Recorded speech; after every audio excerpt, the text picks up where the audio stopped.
Hello and welcome. Today in our series integrating modern psychology and the ancient healing arts, we're going to focus on the number 6 in the tarot deck. Last time we met through video, we talked about the number 5 as it relates to change and work. And in the number 6, we are reaping the rewards of that change and that work that we've done. My name is Julia Swartz. I'm a parapsychotherapist, and I work with folks around integrating these ancient healing arts and traditional modern psychotherapy techniques. So let's get into it for today. So we're going to start off with the Pentacles. The 6 of Pentacles in the typical Rider-Waite deck represents reaping what we've sowed relative toward the things connected to our work and our money. And you can see in this picture, there's a person handing out what appears to be coins or money to people who look less fortunate. And so this card can be about generosity, it can be about donating, it can be about volunteering and giving things to people who are less fortunate. And so when we're focusing on finding places in our life where we have harmony, we need to put our attention on that, because what we put our attention on expands. If we only put our attention on the things that don't work in our life, we get a pile of stuff that just doesn't work, because that's all we're ever looking at, right?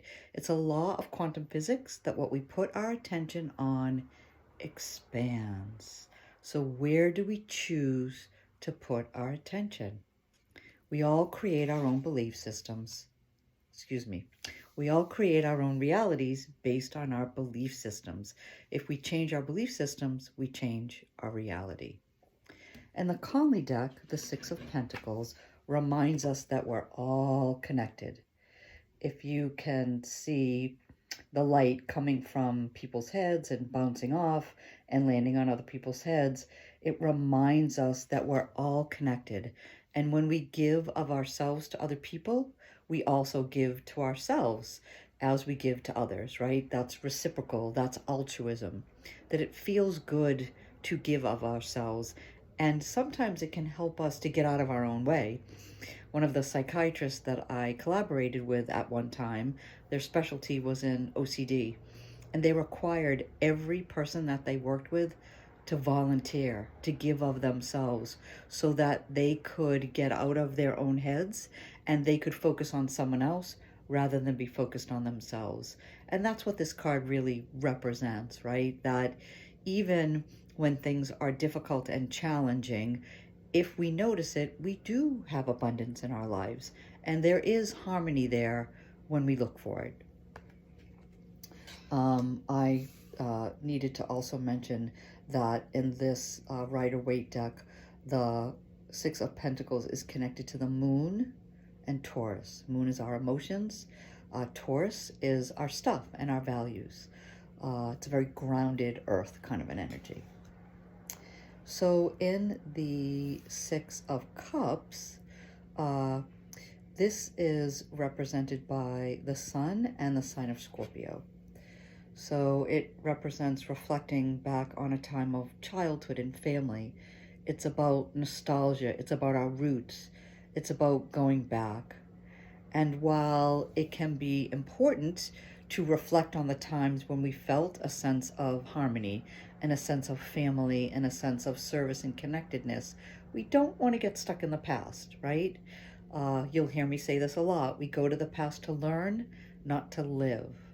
So we want to embrace those things that we've learned from the past that help us to move forward, and our connection to childhood and children and the child's mind and the learner's mind, connected to what it feels like to have a sense of community and connectedness. And this is the card in the Conley deck, similar. Looks like a father, kind of a figure looking over children who are playing. It's important to remember to be playful, to have fun, and to find joy as a sense of harmony in our lives. The next card in the 6 series is the 6 of Wands. Wands is an air sign, and here we have Mercury, mental Mercury, and Aquarius, which is a global energy, a very universal energy. It has rulership over technology. And so in this picture, this card's titled Transitions, we see a figure on a boat, and they're paddling away, right? So this is about setting new goals. It's about moving forward. It could be about planning a trip. It could be about, again, the work of the 5 coming to fruition for the next step that you're ready to take in a transition. It recognizes that you've done the work, you're on the boat, you're going to the next place. In the 𝐒𝐚𝐫𝐜𝐿 deck, it's represented by a figure crossing over a bridge. And you might remember that last time we talked about when the swords are pointing down and the handles are blue and green, or green, they're not dangerous. They don't pose any kind of a threat. And this person also has a wand in their hand, positive growth and change. In the 𝐒𝐚𝐫𝐜𝐿 deck, this is referred to bridge over troubled waters. We've dealt with the issue. We're ready to cross over. We're ready to go into a new place. We've learned the lesson of the sword. Swords typically are our lesson learners, our lesson teachers. And so now moving forward to the other side of the bridge. And lastly, we have the 6 of Wands. This card in the Rider-Waite deck is about recognition. It's Leo and Jupiter, which are positive energy, good, fertile, expanding kind of energy. And we can see this figure appears to be coming back, maybe from a war with a laurel wreath, having won, feeling a sense of pride in the accomplishments that they have. And so Wands are a fire sign. And wands are about that positive growth and change. And it's about taking what we've achieved and building something new, which is really represented in the 𝐒𝐚𝐫𝐿 deck. Looks like the figure is using the wands to build something new, right? And so when we're thinking about positive growth and change, we want to think about, where is there clarity for us? Where do we find that harmony in our lives? And so today, the day of this recording, is February 17th. It's the first day of the fire moon. It's also the beginning of eclipse season. And so an eclipse is when the earth is in between the sun and the moon. And during that time where there's darkness, right? And then the light comes again. And so once the light shines on an area, we can no longer not see what we may have not wanted to look at because that was difficult for us. And so oftentimes the folks that I work with get stuck around fairness and the way that people should behave or the way that they should do things. And human beings don't always do that, right?